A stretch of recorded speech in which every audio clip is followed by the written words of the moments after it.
This is Gabe Rodarte with Vertical House Buyers. I have Tom Berry on also with ILS Cash. I have been messing around trying to figure out how to do all this stuff, and in the midst of things happening in the marketplace, I think this is an awesome opportunity to hear what's really going on in the market. I wanted to do this with Tom and get, hold on, let me mute this. All right. Tom, can you hear me? Yes, sir. Maria, are you on? Are you? I am here. I am here. All right, guys. So let's get an idea. This is it. So, Tom, things are going crazy. Yes, they are. All right. I can see you really good when you're that close, right there.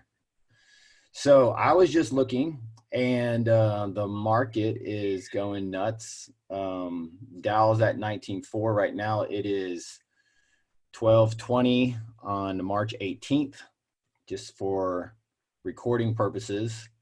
And the oil is down to 22, which is crazy because when we first talked, it was all over the place. But now we're at $22. Yep. Okay. So as far as some perspective of what we have going on right now, what I've been getting is people texting me, as they're probably texting you, and calling me up because I'm in real estate, you're in real estate, Maria's on our team. So what are we hearing? What's happening right now?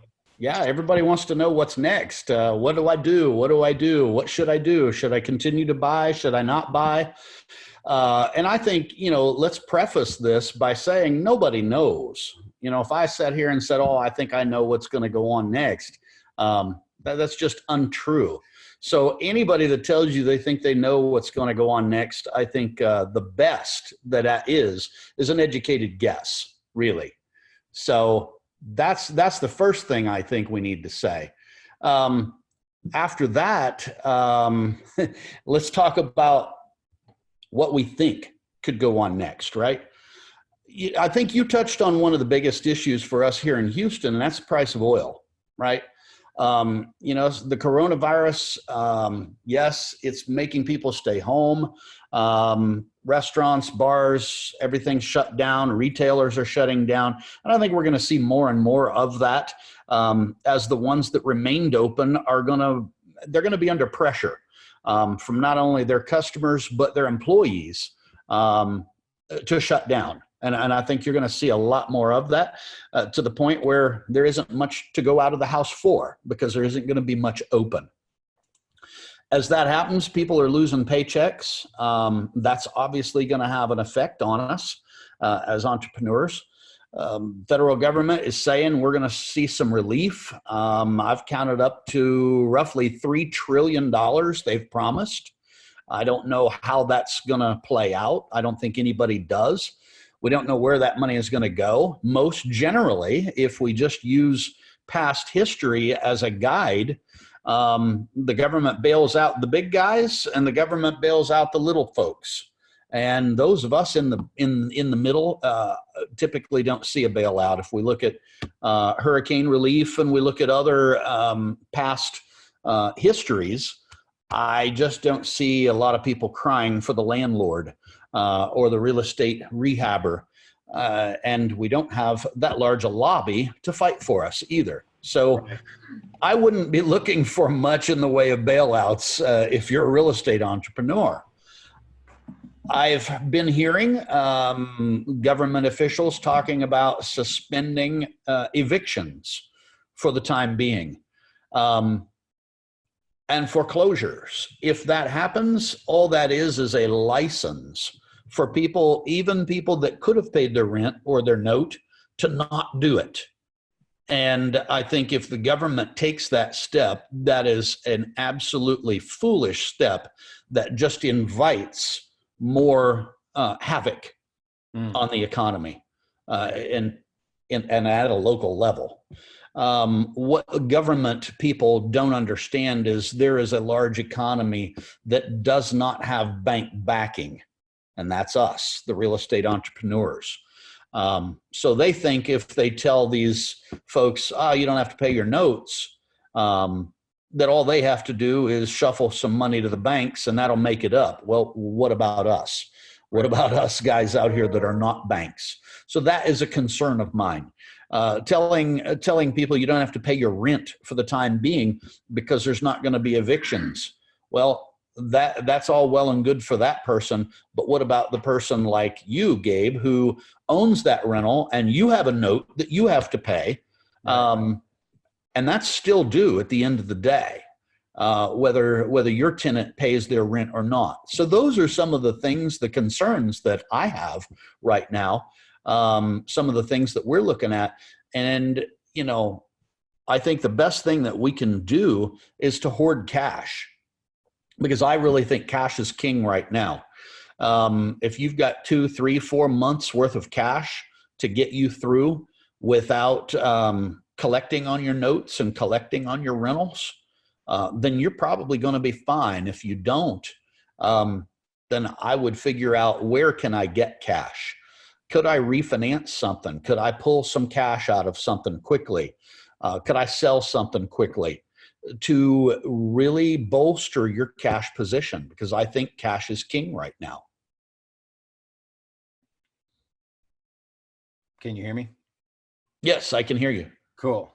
So cash is king. Okay, so that's for investors. So what's a quick tip that you would do for if we were just doing for the investor community? Because as most people know, if you don't know, if you just clicked on Tom Berry's with ILS Cash, one of the national now hard money lender. They're all over the place now. And I'm on the buying side. I do the investor side of things. Tom does too.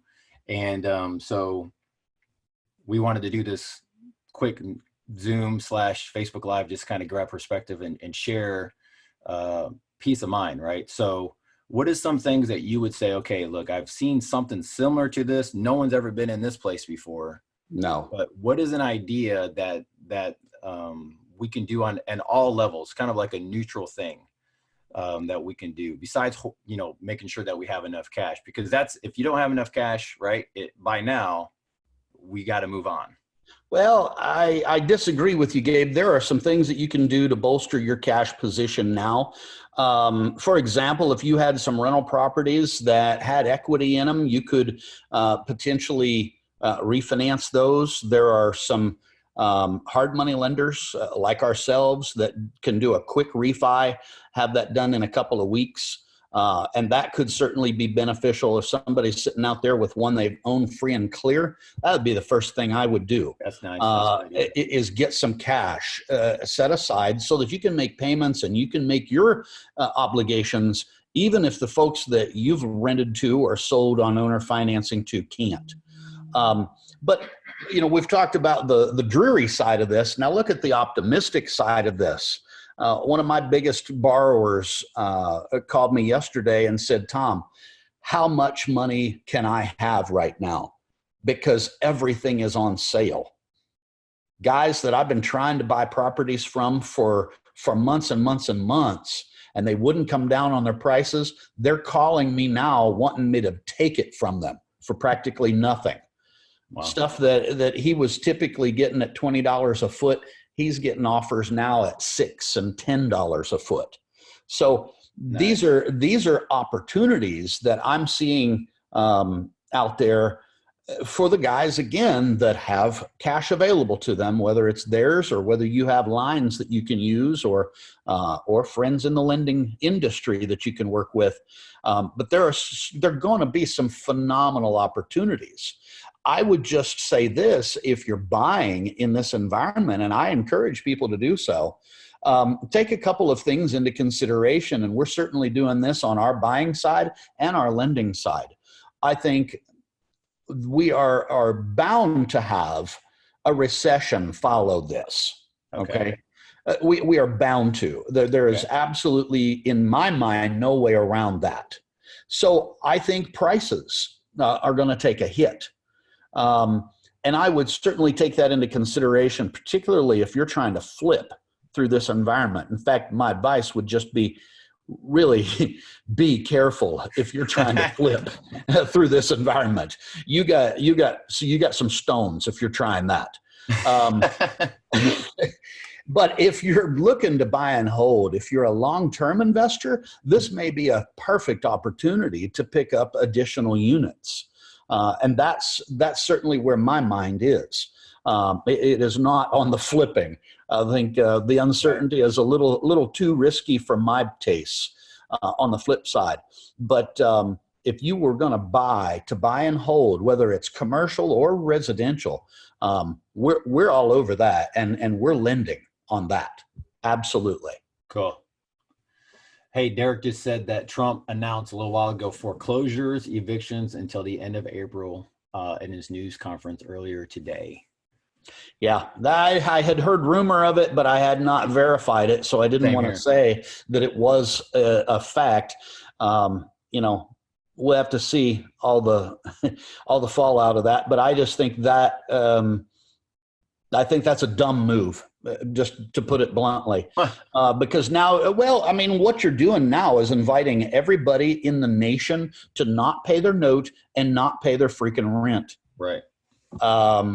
Even if they could. Right. That's just foolish to me. Yeah. It just adds insult to the injury we already have. But who am I? We got another one. Do you see, with the rate drop in traditional lending affecting appraisals and title company delays? Yeah, well, I see a lot of delays right now. Getting appraisals has been a challenge before this. The average appraiser in the state of Texas is 59 years old and looking towards retirement. And the appraisal lobby has made it so difficult to get new appraisers that there's virtually none. There are just none. Because of that, appraisals have already been an issue to get on a timely manner. We had somebody that was out in the country doing a loan with us, and we sent out the bid for the appraisal. It came back for $1,000 in 3 weeks turnaround. So wow. It's not going to get better through this, that's for sure. Wow. Title companies, I just talked to our title company that we do a lot of business with yesterday. They're going to stay open, but on a skeleton crew. So I think you're going to see that a lot. Yeah. Until there's enough pressure to shut down. And I think that is a real possibility. Wow. When you say enough pressure to shut down, are you talking about just everything that's going on as far as shutting down because of the virus, or shutting down? Yes, shutting down because of the virus. Okay. Right. So we're in a perfect storm. I mean, this is the way I see it is we're getting hammered on. We got the virus. Okay. We have the market that's going crazy, and then we have oil. So is this something that you see that's more of a three-pronged thing? The oil has some things to do with the virus, but not really, or what do you see? The oil was already doing crazy. The oil was already an issue between Russia and OPEC. They couldn't agree, so they got into a little spitting match, and that's what started the oil issue. But now the coronavirus and everything shutting down and people staying home is exacerbating that oil issue. I mean, listen, I've driven less in the last 5 days than I've probably ever driven in a 5-day period. There's just no place to go and nothing to do when everything's shut down. We still have restaurants open here in Galveston County. And I did meet with a buddy of mine 2 nights ago. And we went and played shuffleboard and drank some beer. But there were like 5 of us in the entire bar. Right. This is a pretty big place. Right. So there's just, everybody is staying home. And if you stay home, you don't use gasoline. We don't go through as much oil. That's just the way it is. Happening. Yeah. And China's been shut down a lot longer than we have. And they were a huge consumer of energy over there. Yeah. So I just think you're going to have this wave through the whole world of shutting down countries. And when things are shut down, I was reading today about oil, and they said that one of the biggest issues is going to be storage for oil.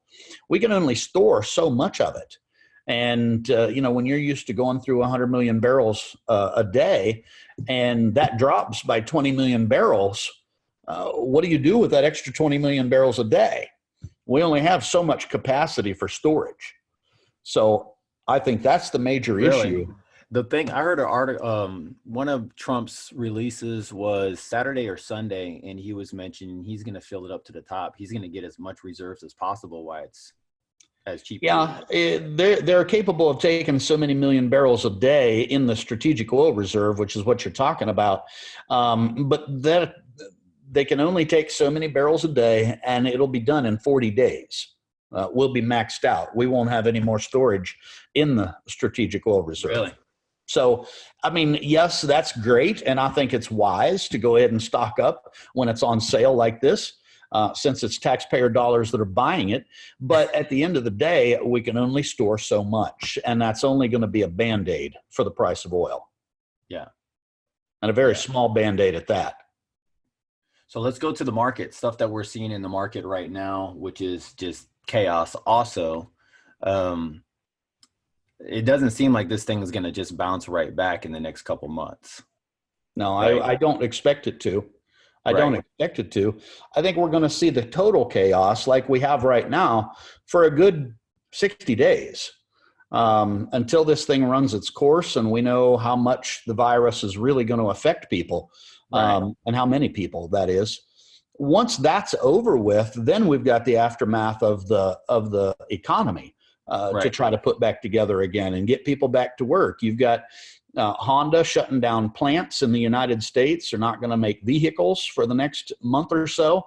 It won't be long until Ford and GM and Toyota and all the rest of them follow suit.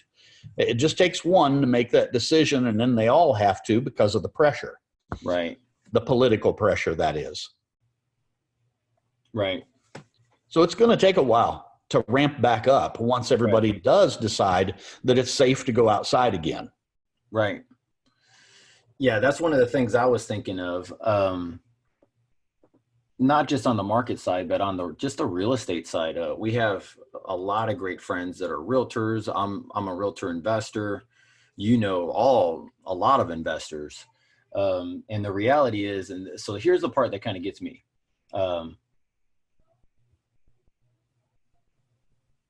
All right, we'll ask that in a second, Nathan. The part that kind of concerns me is, and I was walking through with a friend of mine. He's a Houston realtor, and this morning, today, right before you go to closing today, and you're doing a traditional financing with the bank, they're going to run that credit and your credit before you purchase your property, before you purchase your brand new house, right, Tom? Right. And I'm not sure how you guys do it because you're doing it more of a backed by real estate type deal. Right. But they're backing it by their W-2 or their tax returns. Absolutely. So the part that concerns me, and the thing that I've been talking to folks about today we're at $22 a barrel. That nothing happens at that. We have Halliburton doing $3,500 in furlough. You see that? Yep. So what happens in 2 or 3 weeks from now, whenever that closing day comes and the bank runs their credit and then they say, hey, you haven't had a job in the last 2 weeks? Yeah. Well, I think you're already starting to see a lot of people. I've talked to a lot of realtors and investors just like you do, and we're already seeing a lot of people back away from the closing table and just bail on the transactions that they already have under contract. Really? Where I'm already hearing from realtors that people don't even want them to take a buyer to their house to sell it because they're afraid of having people walk through their house that might give them a virus or give somebody in their family a virus. Yeah. So even active listings, realtors are having a challenge showing because if it's a property that's being lived in, that's a concern for some of those homeowners. Yeah, I agree. I was looking through some houses this weekend, and they're listed homes, and they're all empty, right? Yeah. There was none of them that were lived in. Yeah. The ones that are empty, you could definitely go through. So that's kind of a tip for those who are out there looking at those type of properties, right? Sure. Yeah. and especially the flip ones, will it make sense for hard money lenders to do in-house or desktop appraisals? You know, that's a great question. I don't know who asked that question, but it's a fantastic question. We're actually looking at that right now. And that's a trend that's really been kind of overtaken the hard money lending industry over the past year or so. We've not jumped on board with that.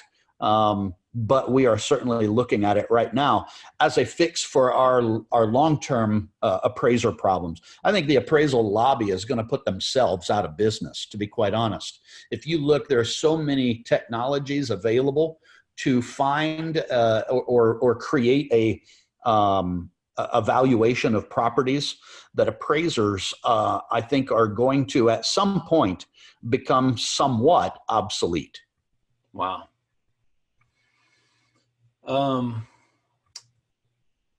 I know this is all, I mean, this thing, we're changing by every 4 hours, right? I mean, that's what it feels like. Or less. I actually did a video maybe 4 or 5 days ago and was going to send it out. And my marketing lady sent it to me today to review before she sent it. And I told her to scrap it because none of it made any sense anymore. And that was like 4 or 5 days ago that we filmed that video. So basically your products are changing also, right? So our products aren't really changing. We may tighten underwriting, particularly on the flip stuff. Okay. I think we're gonna really take a hard look at the short-term flip stuff, and it's going to have to be somebody that's well-heeled and that we think can get through this crisis before we'd want to help them get into a project like that. But somebody that's got rentals, somebody that wants to do wraps, somebody that wants to do a longer term commercial deal, we're all over that. And really, that's the kind of stuff that we've been writing most recently in volume anyway. So it's not really a big change for us. Cool. Hey, what are some good tips that you would advise an investor to do right now? Besides, some of the stuff we've already mentioned, what are some things that you could think of now of saying, you know what, I've seen something. So a lot of people don't know who just came on, who know Tom or just kind of followed us through North Houston Real Estate Investors or Tom Berry and all the stuff that he's done throughout Houston. Tom would come into our group and do a market analysis for the full year. And what's funny is you do this whole thing and the market's looking great, but at the end, it's kind of like, we don't know what this virus is going to do. And that was what, February? Yeah, that was 9th, that was a February meeting. Yeah. That was a February meeting. Yeah. And 2 weeks into it, things start changing. February 14th is when the market started changing. So Valentine's Day, things start changing big time. So I just want to give people an update for those that, we have quite a few people watching this that might not know you particularly. So you would go through and you would share with us, hey, these are some things that I would look out for and things to do, because you've been through at least the cycle before of a downturn and recession cycle. So we don't know what the virus is going to do. So we can leave that aside for a second because we all don't know. What would you say would be just great tips for the people that have still been around that you've seen push through to the other side? So right now, one of the things that I'm hearing from the more experienced investors is that they're going back and they're talking to every lead that they have had over the last year or so that did not sell to them.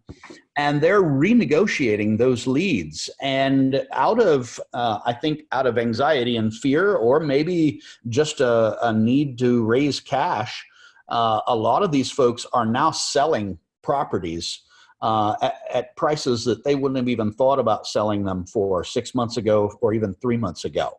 So my biggest tip, I would say, is follow up on every single lead you've had for the last year. And keep following up through this crisis.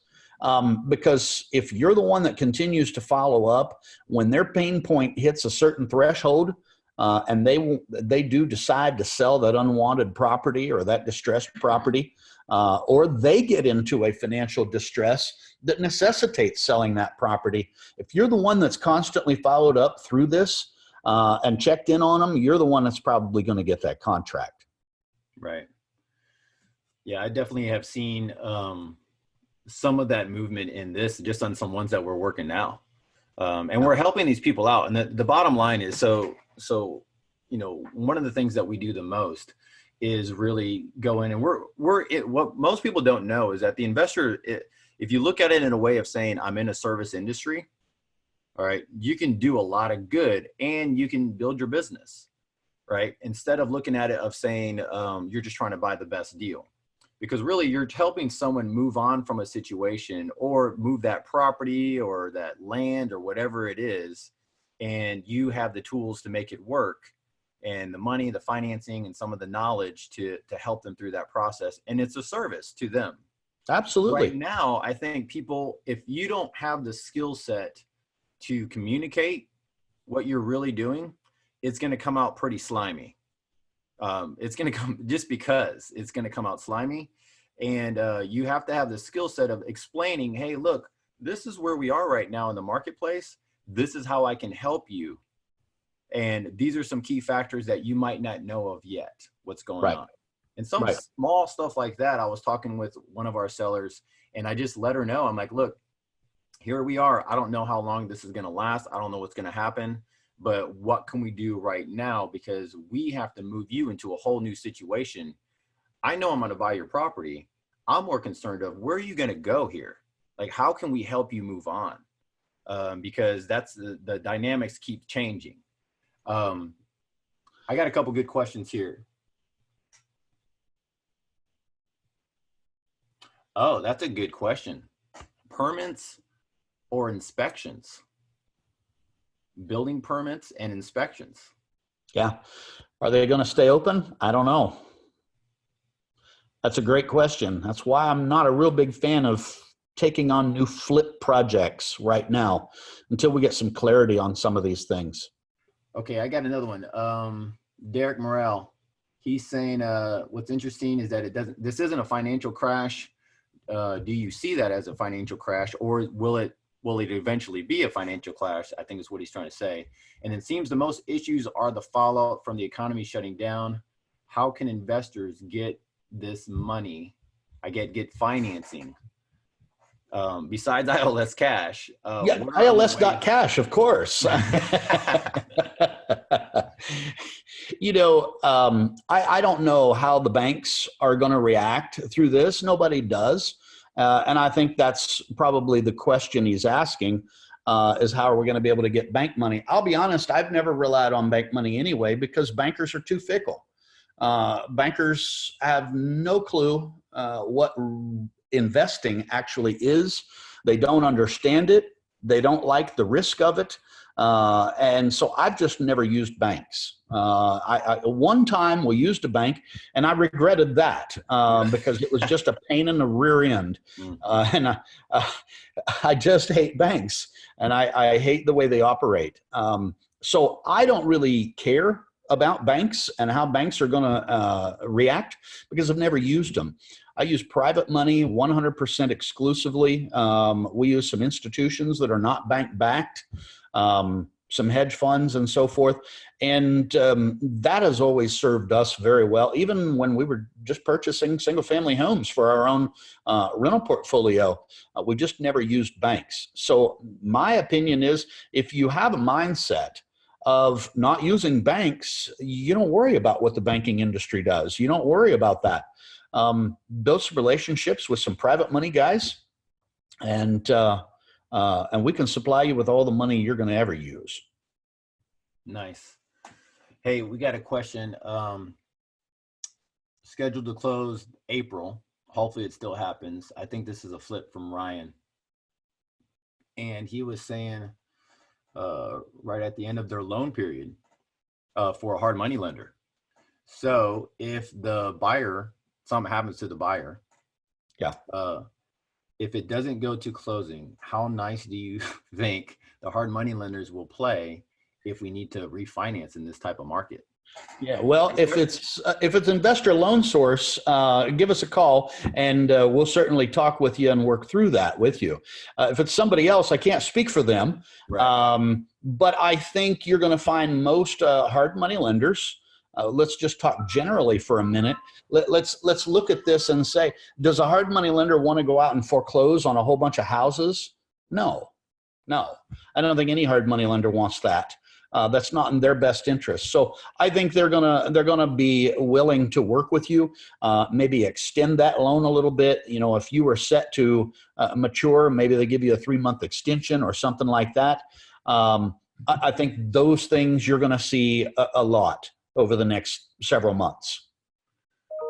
So we've been, I don't know how long, Maria, how long would this conversation be going on?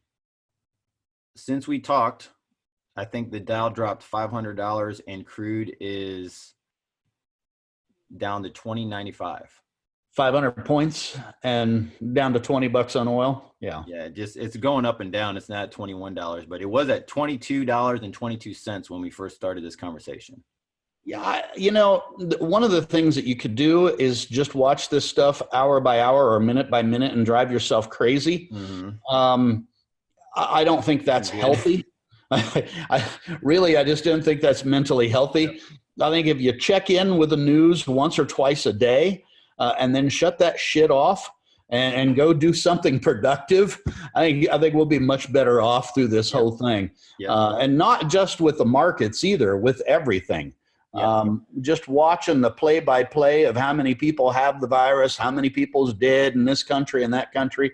I just don't think it's healthy, honestly. Right. Well, it's not emotionally healthy. You're not going to be able to make great decisions. Let's go into that because I had some people, I've had some text messages earlier today, a lot yesterday, more than today. It's almost 1 o'clock. 35. Wow, we're doing good. Balance. A lot of folks, I think, leading from what you just said of like, hey, turn some of this stuff off every now and then. I'm going over this right now just for this video. I don't watch the market. I don't watch the market at all. I downloaded Yahoo Finance, the app, only since like February 14th when things, so maybe February 20th. And I'm like, man, let me just take a look at some of this stuff. Right. And that's why I've been looking at it change. It's helped me grab a different perspective. So we're going to go and transition into perspective, what we're doing. Yeah, she's saying, turn that stuff on. So perspective, Tom, it's been a blessing.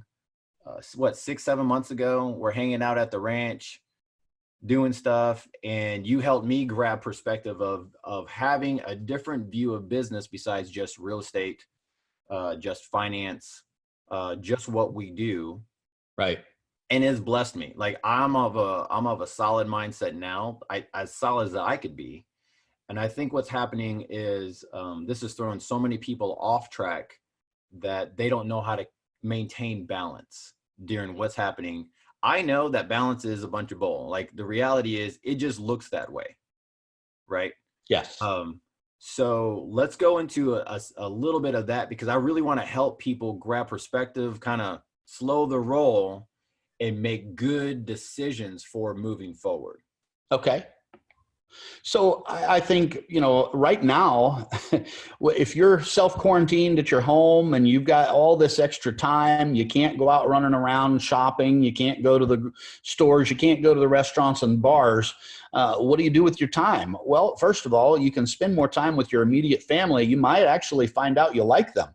That might be the first thing. And then the second thing that you can do is, spend some time planning. This too is going to pass, right? This will be over at some point and we'll be back to a normal. When that happens, and when the floodgates open, what do you want to do with your time then? Start planning that out, mapping it out. What are you going to need? Who are you going to have to contact? Who you're going to have relationships with to make that happen? I think this is a great time to start doing some planning. And then self-improvement too. You got extra time. Download some Audible books, do some podcasts, whatever. But spend some extra time on making yourself better, so that once this thing does pass and we are back out on the go again, you can get after it with as much as you can. Cool. That's actually golden information. I hope we all take that to heart, of saying, we were playing with the kids last night. We're in go mode just like everybody else, until things kind of slow down. And we were basically got to spend some time with the kids later on that afternoon. I was like, look, I'm just going to turn the phone off, because nothing else is going to be rushed. I can't rush the title company right now. Right. I can't rush anybody because they're doing their own thing. Let's just go hang out with family. And then I went back to work later on in the afternoon after a while. So that's key. We got some good questions here. And Gabe, I'm going to have to cut you off. I've got another appointment here in about 3 or 4 minutes. Okay. Well, before we go on over to all those, I think a lot of these questions we already answered. Any major takeaways from what you're seeing? I know we hit on a lot of topics. So just to kind of do a quick, what we do. So vertical house buyers, we're always looking at buying properties. We're looking at land, mobile home parks, RV parks, all that stuff. Tom Barry does lending. We have people asking about rental lending on here. Just go to our website. It's www.ils.cash. No .com. It's ils.cash. .cash. And you guys still plan on doing rental lending? Oh, absolutely. We are very aggressive right now in lending. We are still open. Our El Campo office is on a skeleton crew right now.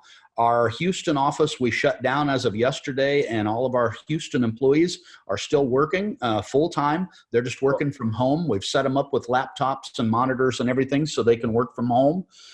We plan to be doing loans all the way through, as long as the title company can close it for us. Sweet. All right, man. Tom, I know you got to get going. Thank you so much for your time, man. Hey, thanks for having me. It was great. All right, man. I'll talk to you later. All right. Thank you. Bye-bye.